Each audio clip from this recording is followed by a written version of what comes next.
Suara perubahan.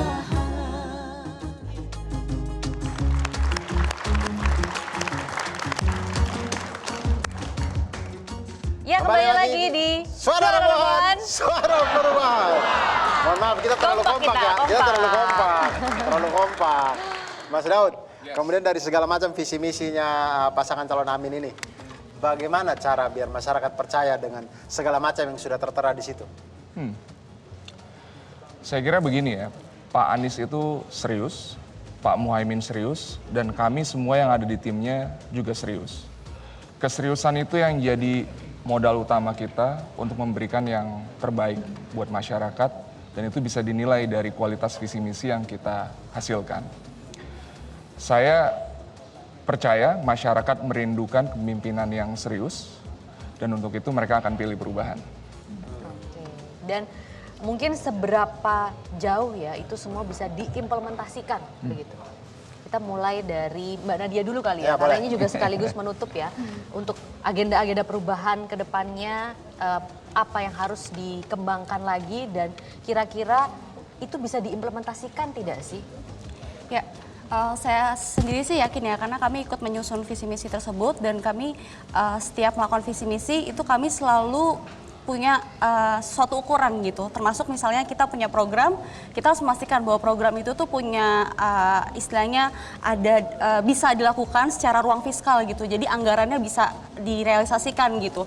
Nah itu tuh semuanya sudah terukur, jadi masalah apakah ini bisa diimplementasikan, saya yakin itu bisa diimplementasikan karena memang dari kita merancang visi misinya itu kita benar-benar sungguh-sungguh melihat semua aspek dalam program-program tersebut, termasuk dalam ketepatannya, perhitungannya gitu, bisa dilakukan dengan anggaran yang ada gitu, dan juga karena itu proses dari kolaborasi ya, dan itu juga proses pemikiran kolektif, saya yakin itu bisa diimplementasikan karena sebenarnya juga ide-idenya tuh lahir bukan hanya dari kita tim substansi, tapi juga dari masyarakat gitu. Ya.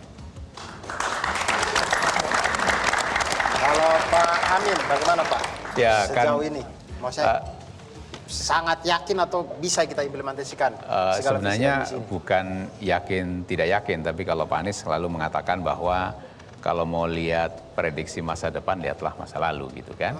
Kita waktu di Jakarta juga melewati berbagai macam keraguan dan kemuskilan yang dipandang orang. Toh nyatanya pada akhirnya kita bisa tidak saja melakukannya dengan baik, bahkan melampaui daripada target-target awal. Contoh misalnya, program-program dulu misalnya kalau konteks Jakarta, pengembangan UMKM, sampai kepada infrastruktur yang besar seperti GIS, pengembangan fasilitas transportasi publik, konversi kendaraan umum yang dulu macet, susah sekali ditata menjadi sekarang tertata. Itu kan sesuatu yang dulu tidak terbayangkan. Tapi ketika dijalankan dengan kerja keras dan satu kata kuncinya, jangan pemerintah itu fokus kepada problem pemerintah. Pemerintah fokusnya kepada problem yang dirasakan oleh rakyat. Dan cara bekerjanya pun dengan cara kolaboratif. Itu yang menjadi kunci daripada keberhasilan waktu di Jakarta. Kita berharap ini bisa direplikasi pada level nasional. Kita bekerja sama membuat apa-apa yang sudah kita rencanakan tidak saja tercapai, bahkan terlampaui. Baik. Mas Daud? Kalau saya mungkin 3 hal ya. Yang pertama, dan ini berangkat dari pengalaman di Jakarta, tegakkan kembali teknokrasi dan meritokrasi. Yang kedua, buka seluas-luasnya kolaborasi dan hilangkan rasa takut dari masyarakat untuk mereka mengawal pemerintahan. Dan yang ketiga, ini saya mohon kepada seluruh masyarakat, apabila Amin terpilih, maka jangan ulangi kesalahan yang sama. Perlakukan Amin bukan sebagai berhala, tapi sebagai pemimpin. Ketika dia keliru dikoreksi, dan ketika dia benar maka diapresiasi. Oke, nah dari ini semua ya kita melihat bagaimana rencana kerja yang sangat baik begitu. Tapi lagi-lagi itu kan masyarakat menangkap ya, ini kan janji-janji, kalau kampanye kita semua mendengar angin surga gitu loh semuanya. Nah itu tadi semua apakah memang bisa sangat-sangat terukur nanti dalam 5 tahun, dan mungkin yang juga ingin kami tanyakan seberapa bersamaan ya korelasi antara agenda perubahan ini bisa menarik masyarakat untuk memilih pasangan Amin? Ya, tentu kan dari awal bahkan dalam proses penyusunan visi misi kita mendengar. kita mengajak, kita merumuskan bersama. Dan tadi dari proses perumusan bersama itu, peta dari masalah yang kita jadikan target untuk diselesaikan juga adalah target yang disepakati dengan stakeholders yang kita ajak bicara. Jadi ini bukan sesuatu yang di belakang meja, kemudian kita tulis-tulis sendiri, baca-baca buku, tidak. Tetapi ini hasil dialog, hasil kita bernegara yang benar itu harusnya begini. Fokusnya kepada rakyat, prosesnya berkolaborasi dengan rakyat. Bukan kemudian mentang-mentang sudah pemerintah, saya punya kekuasaan, saya bisa garis sendiri, hitung sendiri, coret sendiri, kerjakan sendiri, tidak. Tapi dari awal filsafat kita bekerja adalah yuk kita bareng-bareng, rumuskan apa yang mau kita lakukan, tetapkan sasarannya, tetapkan targetnya, kita kolaborasi, kita sama-sama saling mengawasi, kita kerjasama, yuk mudah-mudahan dengan demikian negara ini dengan perubahan ini akan menjadi lebih baik. Terima kasih. Mas Daud, yang ingin saya tanyakan yang tidak kalah pentingnya tentunya, buat seluruh pemirsa yang hari ini mungkin menonton Suara Rebuan pada malam hari ini, mungkin juga nonton di besok-besok di YouTube dan segala macam. Apa yang harus kita lakukan agar visi dan misi ini bisa sampai kepada seluruh masyarakat untuk biar tahu bahwa ini loh rencana kerjanya pasangan calon Amin gitu.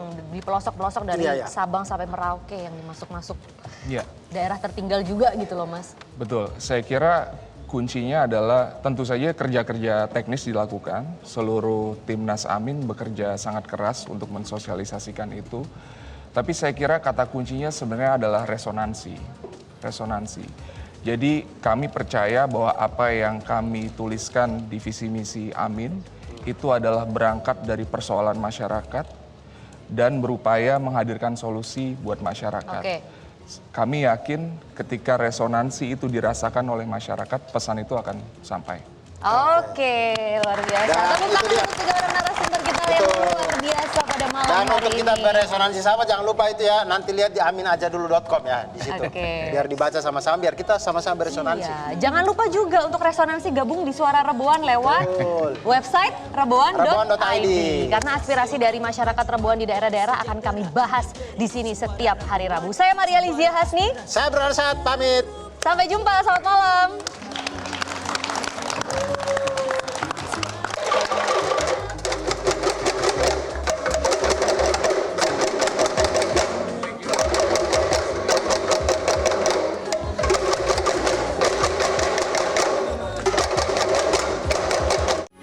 Metro TV.